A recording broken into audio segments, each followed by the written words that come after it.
Good afternoon, friends. This is Peter Cola with Peter and Spiritual Therapies with Peter and Anna Cola.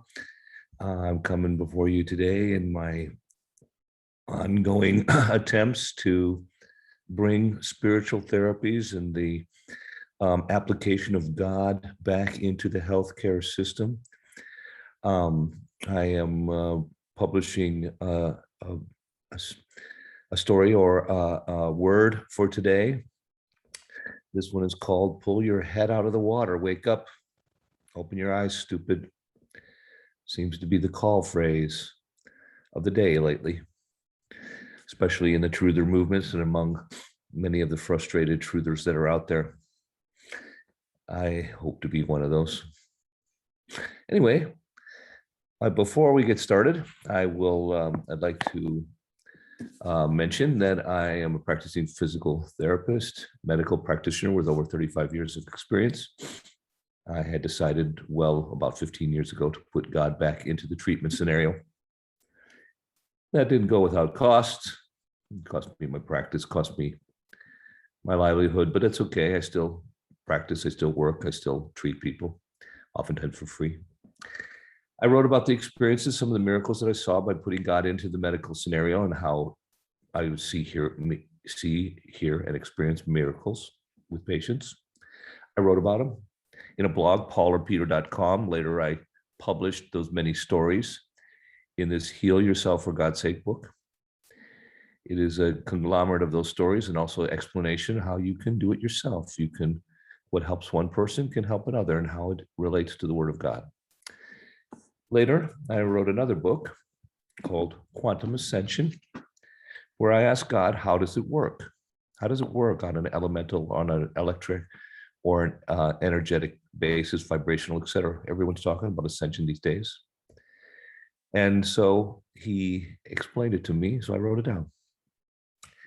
And that's that. And it relates as well to the Word of God and Jesus Christ.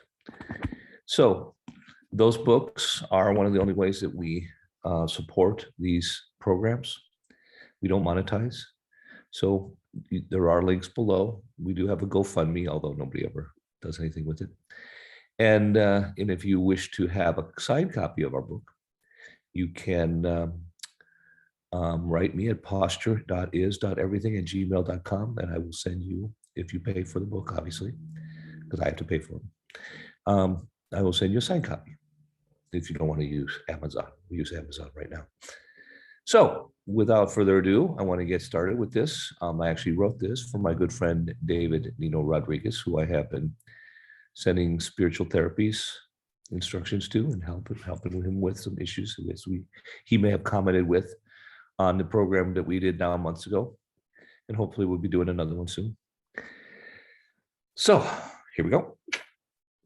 Pull your head out of the water, wake up, open your eyes. Stupid seems to be the call phrase of our day lately. I've heard it said the most dangerous creature in the entire ocean is a drowning man. Perhaps I heard it in my own lifeguard training back in high school. And while I had the pleasure of working as a lifeguard for one summer at Big Surf in Arizona, Phoenix, the thought of actually applying for a summer job as a lifeguard in the desert in Arizona, or even contemplating that I would pay attention to anything that happened to be taught to us, was not really my style.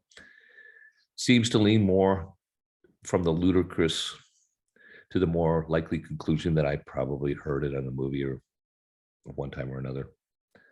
Now, many years later, as I now continue to practice the medical arts and attempt to help many people who happen to either solicit my direct care, watch a couple of these videos I've done, happen to read my blogs,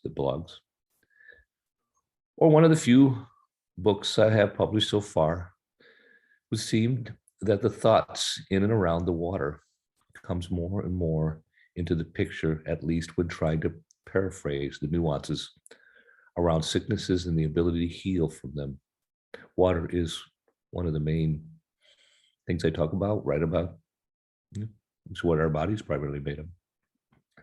As we swallow that whole statement, perhaps it would be practical with at least a couple of chews to dissemble a bite or two of said statement above before trying to gulp the whole man-sized sandwich in one gulp. For one, it is my 35 years experience that the application of medicine is not learned in a book or taught by someone who learned about sicknesses studying them down a long, stark corridor of a microscope. It is for that reason, this reason, that it is called practicing medicine and not mastering or working it or playing it. Although when I look at some of the students that come out of the schools these days, they know about as much about actually treating people as they know about speaking Chinese. This funny thing, well, only speaking Chinese, not just because Chinese is not, some of them might speak Chinese. I mean, only because they happen to read the word of Chinese or two in the flip side of a fortune cookie. But I guess babies play might be more of the applicable assertion. But back to what I was saying, the students, you go through these educational processes, and more you're seeing the students. I know because I have supervised and run departments of 150 or more therapists, nurses, 200 plus. In my own practice, hundreds of interns. And they come out with ever increasing knowledge of pharmaceutical driven medicine and less in the actual hands-on type medicine that I was taught. Not that that isn't what, they seem to think it's better, but in all reality, the minute they come in contact or actually see a person, they become wide-eyed and, unless it's absolutely something as simple as a sports injury or something like that, they become wide-eyed and just hand them an amputation or a Williams syndrome or some, lupus or some kind of strange thing that, they're like, well, what do I do with this? And suddenly they're like sheep, with no idea. And you end up being the one who ends up doing it anyway, because you had to train them. My point is, a doctor is not a doctor because he has because some institution he bought some degree and passed some kind of test that basically allowed him to be suddenly an expert in treating people's health. As a matter of fact, the majority of good doctors only become good after a number of years of experience. And that experience usually relies on hands-on experience of treating over and over a particular case with success, and thus they can recognize said issue when it walks through the door. Thus, that is why the prior to the early 1900s, when they decided who were doctors, the majority of medicine was practiced by the elderly, the people who've had the most experience in said. Now, I'm not talking about surgical procedures, but I'm talking about general medicine, being able to recognize situations. So why suddenly did my leg have red splotches on it, or what does this mean that my toe turned black? Those kind of things are recognized by people who have lived through those situations before, elderly, grandmas, etc. And so then they pass on their knowledge, and the majority of health was practiced in that way.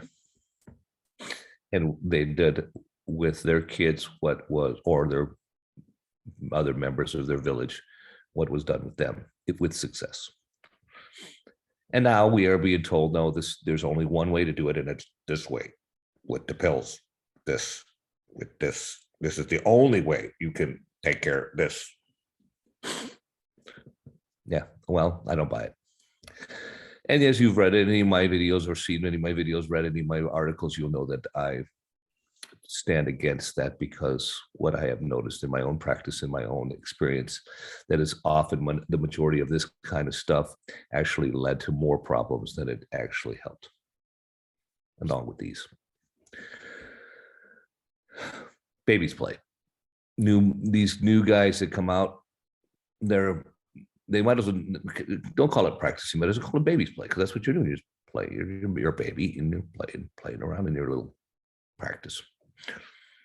The other interesting tidbit is the system's almost financial obsession with expressing to practitioners, providers, in any sense of the word, or even companies that produce medicines, whether they be natural, big pharma produced, or that of an absolute forbidding of the use of the word healing in any sense or description whatsoever.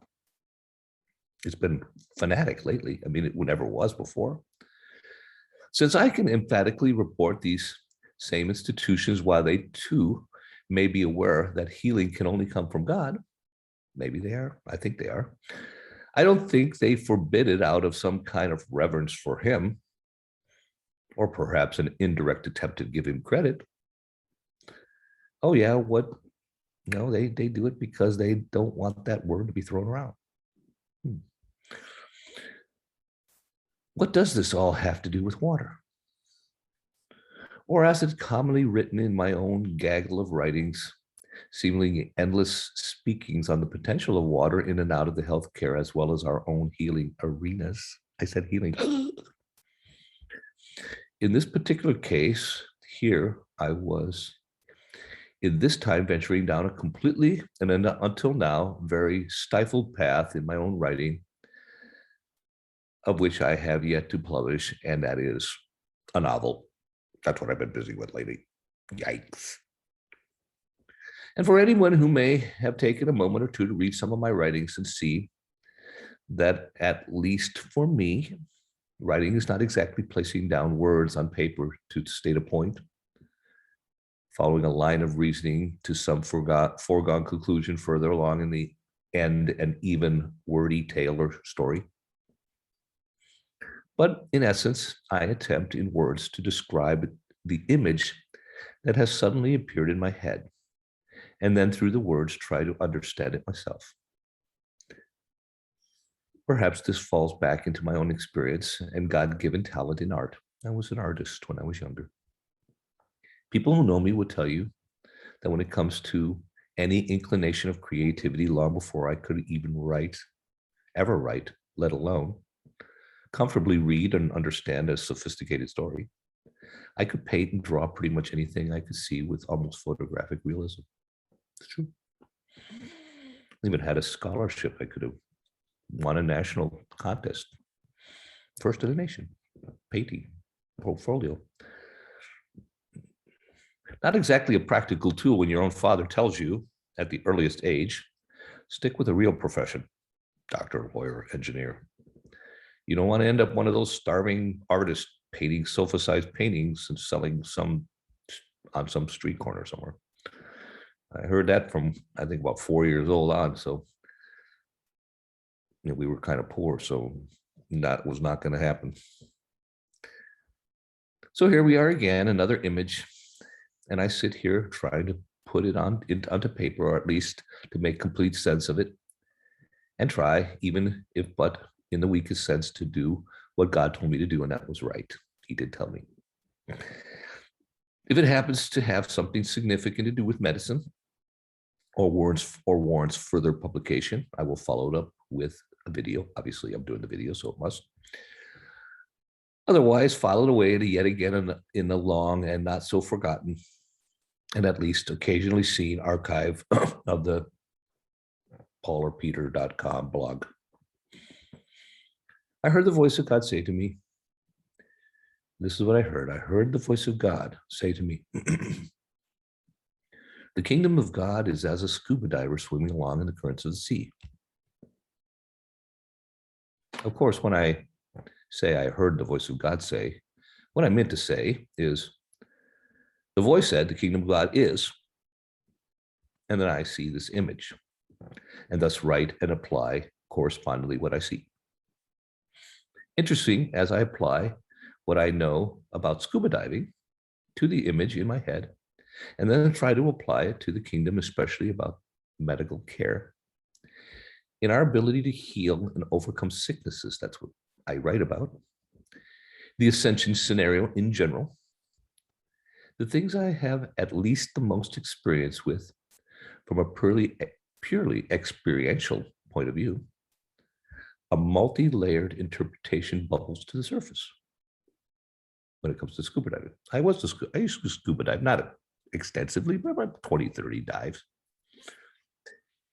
Even as the image just starts to take real shape in my mind, a calm scuba diver swimming along perhaps 30 or so feet through the gentle and bright, clear, crystal blue water above a white sandy bottom materializes.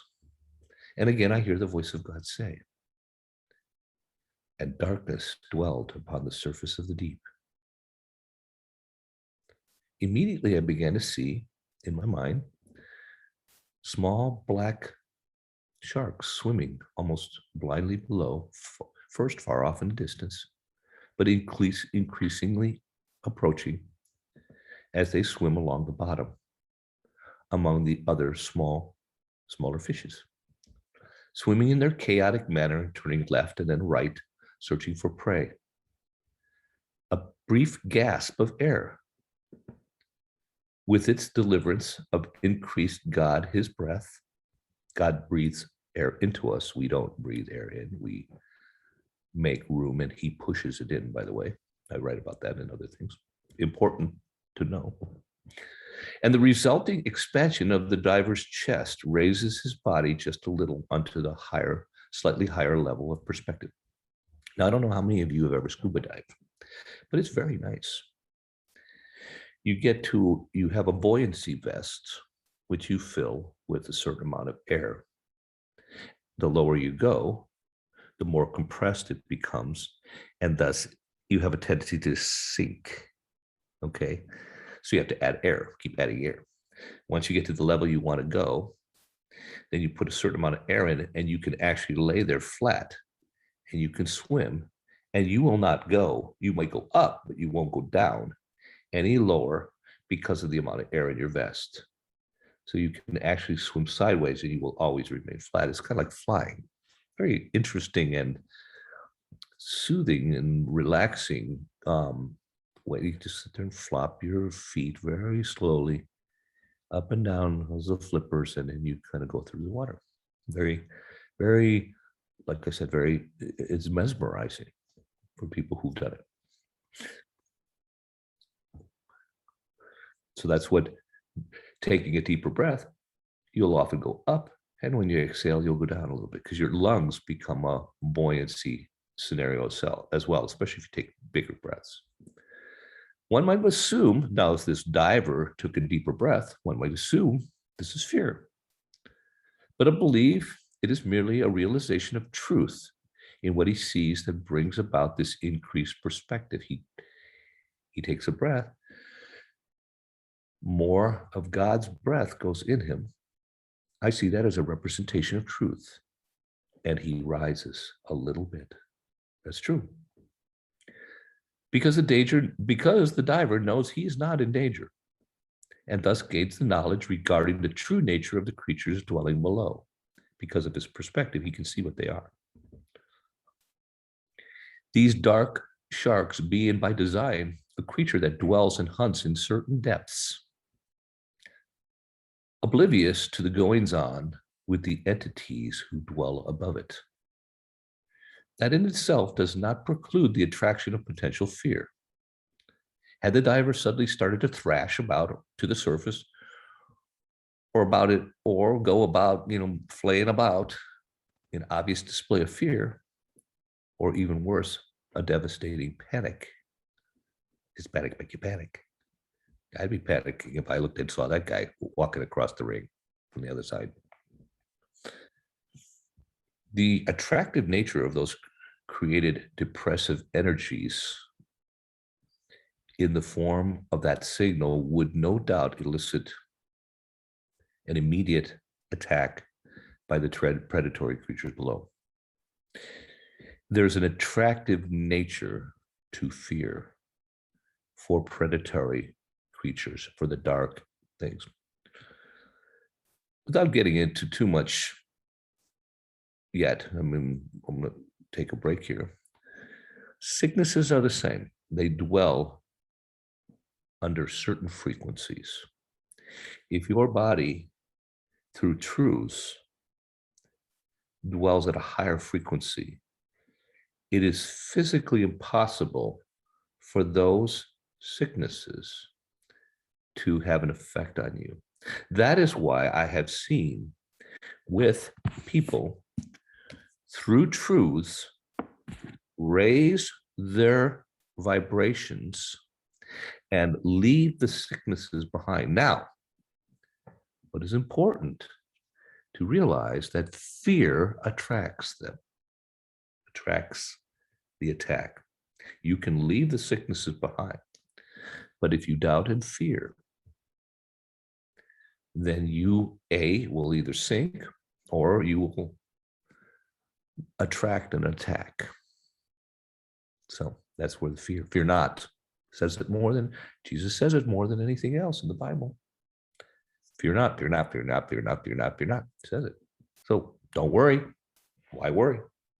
Can't change a hair on your head. Or your face, in this case. In conclusion, the lesson would seem to be for my truth-seeking, and I may hopefully add ascending patriotic foxhole-dwelling warriors in this ongoing end times war we find ourselves wallowing in for at least the last couple of years. Fear not the misgivings, plots, and creatures that dwell in the levels of vibrational awareness below you. Fear not, because you are above them. You don't have to worry about this. You don't have to worry about the comorbid. You're not going to get it. That's why when I first came, I wasn't worried about it. I didn't go with the masks. I treated people. I knew I wasn't going to get it because I know I'm here and it dwells there. I know the truth. The curse has been nullified by me knowing the truth. So the light is on the curse. So it can't have the physical side. The physical, they dwell there. The physical dwells there. So they're oblivious to my even being there, if that makes any sense. Look at the scuba diving art. You can see they're down here. You're swimming up here. You got to get up there. That's the point. They cannot harm you, even touch you, unless, through doubt and worry, you call them upon yourself. And if you find yourself needing to descend into the murky depths in order to rescue someone, you yourself, a drowning colleague who is sinking or suddenly calls upon you, or the medicine's pushing you down, because that's what it does. It's designed to do. That's what chemtrails are designed to do. That's what the GMOs are designed to do. That's what all these different things are designed to do. They're depressants. They depress your awareness. They depress your vibrational, so that you are on the bottom there in the muck. That's what they're designed to do. The guilt, the all of that stuff, alcohol. And if you find yourself needing to descend into the murky depths in order to rescue, though, a drowning colleague who is sinking or suddenly calls upon you in despair or help. See, this is where a lot of the truthers are. They're giving this information out, and they've got other people out there constantly calling it in despair, in doubt. They're the ones in doubt. And they're calling for help. Remember what they teach us in lifeguard school. Here comes the lifeguard training. When you try or need to save a drowning man, you must secure them from behind and literally incapacitate their arms. You got to grab them underneath their arms, kind of lifting their arms up like this. And you're behind them, under their armpits, and lift their head above the surface to calm them down in order to pull them to safe ground.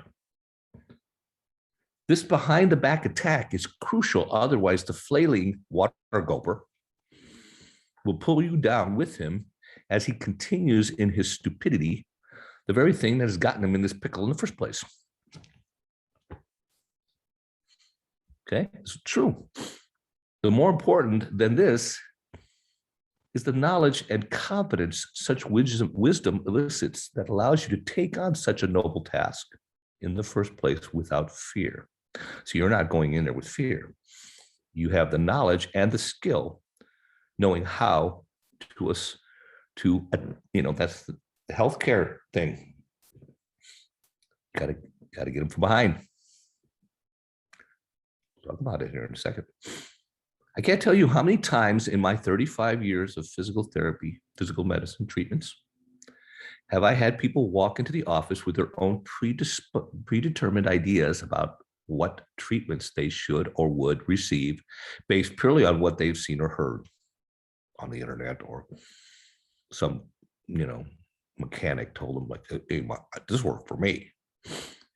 Often resulting in only a further exacerbation of the situation they already suffering from. AKA, if they keep doing what they think they were supposed to do or what they've been doing all along, the situation's just going to get worse. Or in other words, wanting to do more of the same thing that caused them the problem in the first place, only this time hoping for a positive outcome. Yeah. That is what do they call it? The definition of insanity. Keep doing the same thing and hoping for a different outcome. Likewise, I would have to take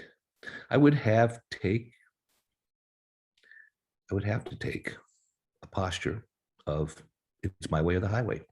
That's what I would have to do, without getting into long debates or lengthy explanations as to why they thought what they were doing was, or the good medicine has told them to do, is actually sheep's and pills. A sheep in pills, a pill in sheep's clothing, sheep's and pills clothing. You know what I'm talking about.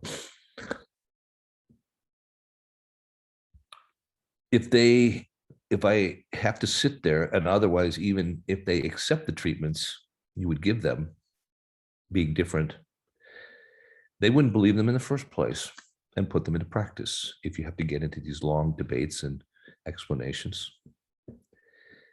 They just never stop flailing about. And if you risk going down as well out of pure exhaustion, you might end up sinking as well because you just get so tired. So what do? Do you just let them drown?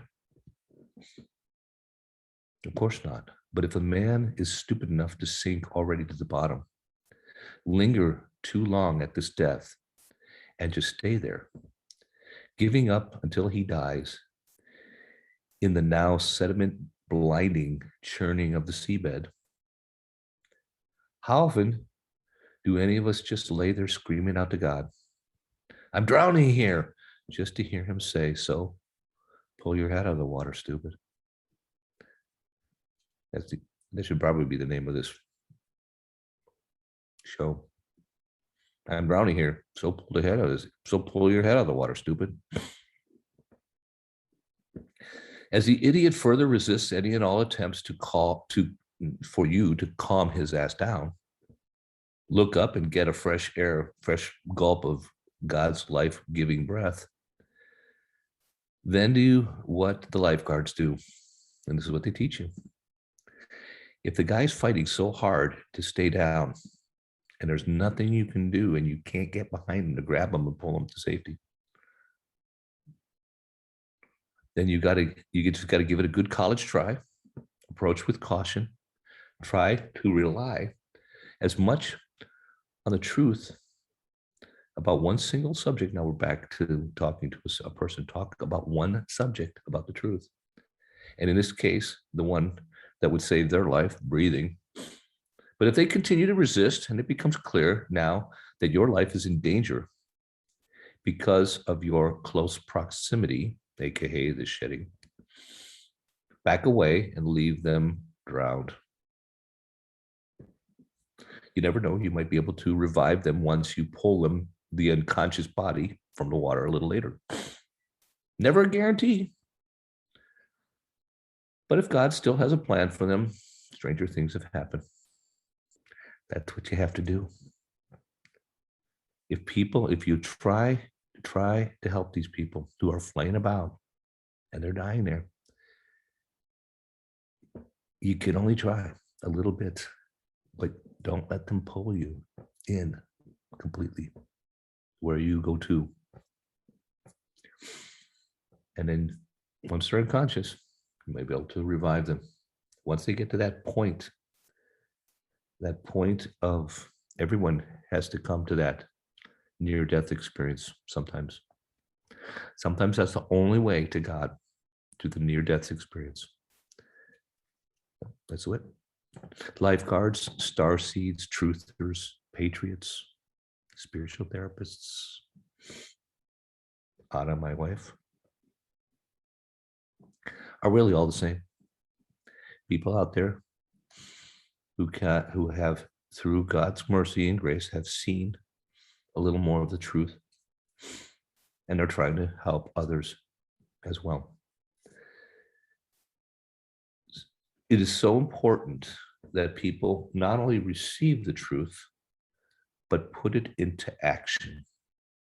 That is the only way you can make it part of yourself.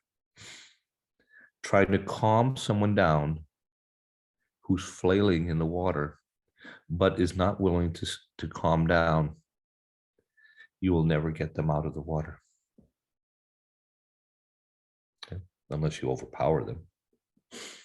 But even then, if they're still doing that, it's impossible. So you have to do your best. Give it a good college try.